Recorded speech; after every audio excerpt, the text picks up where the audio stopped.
पंढरपूरसाठी नवीन रेल्वेची मागणी, खानदेशातील भाविकांना दिलासा मिळणार? खानदेशातून पंढरपूरला जाणाऱ्या हजारो भाविकांसाठी आनंदाची बातमी. विठ्ठल रुक्मिणीच्या दर्शनासाठी थेट रेल्वे सेवा सुरू करावी, अशी मागणी रयत सेनेने खासदार स्मिता वाघ यांच्याकडे केली आहे. मुख्य मागणी: नागपूर, भुसावळ, मनमाड, दौंड, कुर्डुवाडी मार्गे पंढरपूरसाठी आठवड्यातून 2 दिवस नवीन रेल्वेगाडी सुरू करावी.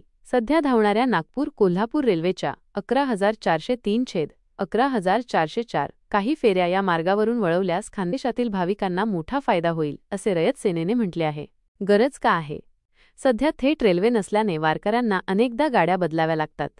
यामुळे वयोवृद्ध भाविकांना प्रवास करताना खूप त्रास होतो आणि त्यांना आर्थिक भुर्दंडही सहन करावा लागतो. पुढील पाऊल: रयत सेनेने 4 जुलै 2025 रोजी खासदार वाघ यांना निवेदन दिले आहे. त्यांनी रेल्वे मंत्र्यांकडे पाठपुरावा करून ही सोय उपलब्ध करून द्यावी, अशी अपेक्षा भाविकांना आहे. यामुळे पंढरपूरचा प्रवास सुखकर होईल.